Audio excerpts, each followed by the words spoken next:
Hello, my name is Tosca Bruno van Vijvijken, and today we would like to take an interview with Dean Hirsch. He's the former president of World Vision International, and I'll be asking you in a moment what that is all about. But thanks, first of all, for allowing us to interview you. We know that our students and also faculty like to watch these interviews to get us a real sense of life of major leaders in the NGO sector. So let me return to the basic question. What is the nature and mission of World Vision International? And I explain also the international part versus the national parts that some of us may know about. Well, thank you for having me. World Vision International is a coalition of organizations in 100 countries, and they all have the name World Vision, and the focus is on children.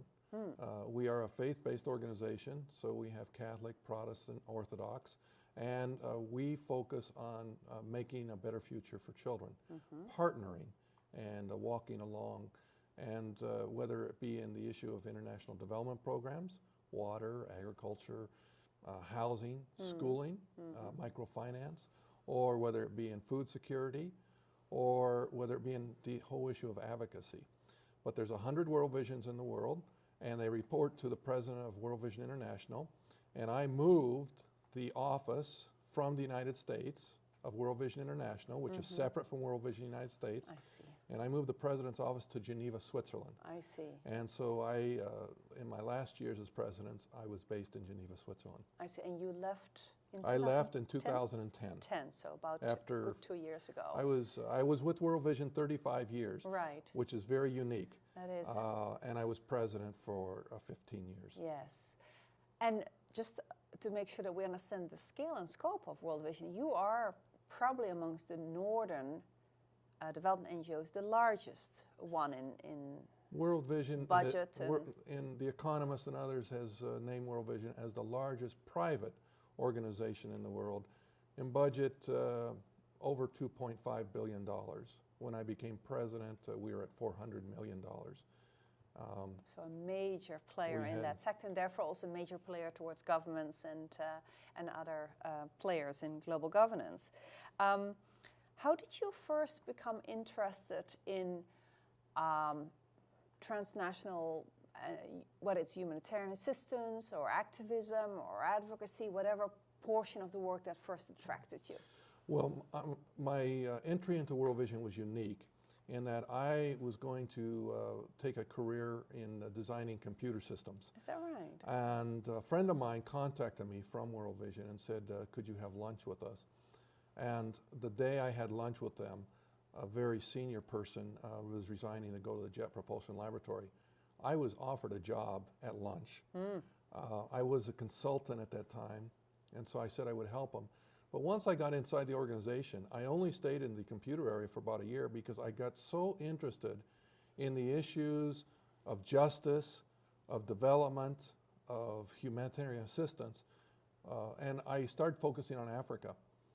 And I applied and was able to transfer and moved to Nairobi, Kenya, where I served and worked in all these areas and opened 6 out of the 22 offices that World Vision has in Africa. So that's a very interesting entry point and also quick transition. Tell us from World Vision International's point of view, so the whole global federation, what are up to 3 core challenges that you know the organization is still facing at this point, 2 years after you left it? And how is World Vision dealing with those challenges? So really at a broad picture level. Well, we focus on the children of the world. And one of the key issues that we see in the world is that it's not an equal playing field. Particularly, and I don't want to diminish boys in any way, but for girls, give you an example in a country like Afghanistan over education. Education is critical for young children. And there has to be a way, whether it be through advocacy, whether it be through aid, or whether it be whether it's bilateral or it's through organizations like World Vision Care and others. But we need to stay focused and allow children to have education. So education is a huge issue. The next issue is, now that we're seeing the infant mortality rate decrease, where are they going to go to school? what is the definition of education? And it comes back to the education. And there's a big debate going on today. What is education all about? And then from there, they will move. They're going to need jobs. And this is where microfinance comes in. But it also gets into the political arena too, because freedom isn't free. And there's all types of politics in societies, whether it's ethnicity, whether it's tribalism, or preferred allocation of resources. And many times the groups that, whether it's Save the Children, World Vision, Plan, CARE, all these groups, they're working in the areas where preferred allocation of resources do not go. Right. So those would be some of the areas that face. So those, you just mentioned some of the programmatic kind of core issues. How about from an organizational effectiveness point of view? What would be up to 3 core challenges that World Vision is always, or at least has been, grappling with? The issue of accountability. Are we accountable to the poor? Or are we accountable to the donor? Right. Or are we accountable to a government that gives us grants? And that's always an internal debate, World Vision and other organizations. Who is you accountable to? How do you know you're effective? Right. Who said you were effective? Right. Maybe the poor will say, hey, this agenda we are very happy with, but your donor says, well, that isn't what we gave the money for. And so you get into a discussion on this issue of effectiveness. Another big, I think, an issue is, what is a transnational organization? What, everything was driven from Europe and North America at one time, in Australia. Well, today there are very large indigenous NGOs. Yes. You go to Bangladesh and look at Barak, and they're huge. $500 million.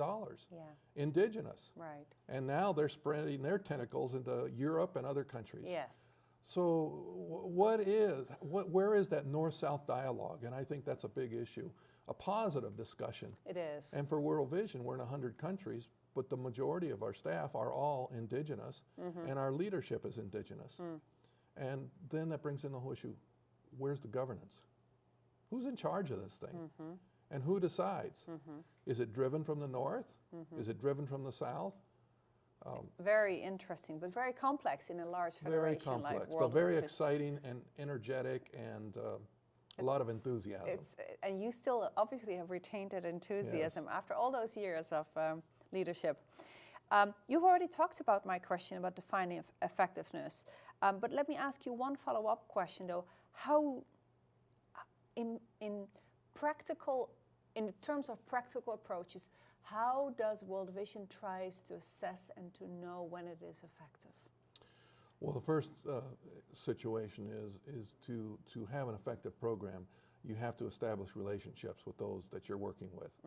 And it's got to be a partnership. And you need to listen to their agenda.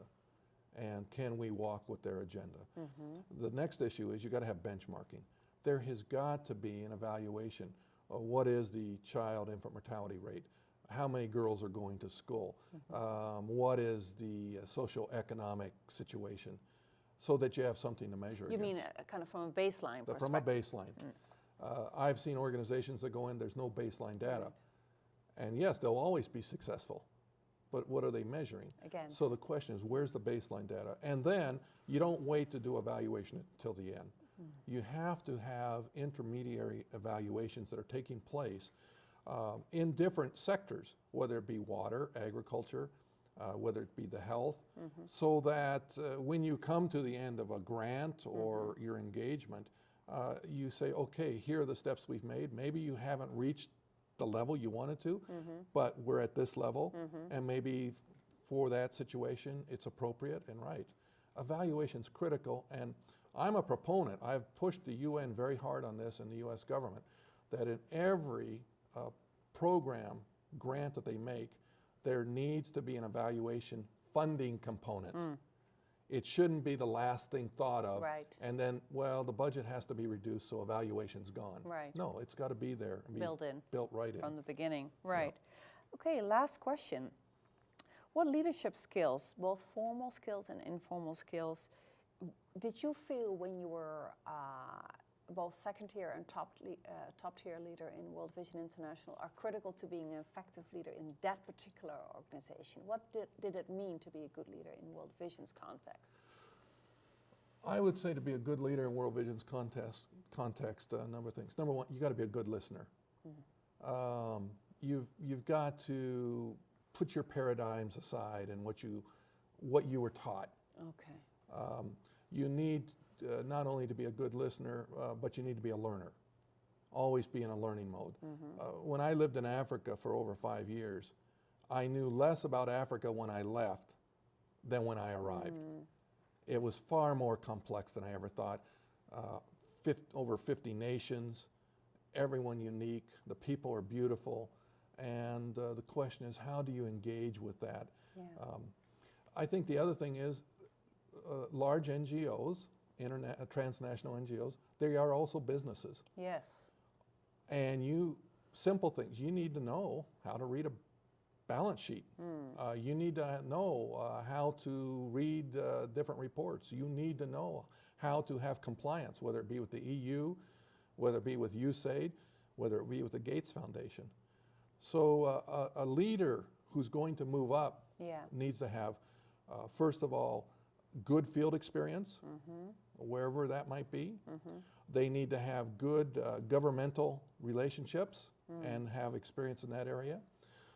They also need to have a full understanding of what does it mean to be a level 3 leader, right.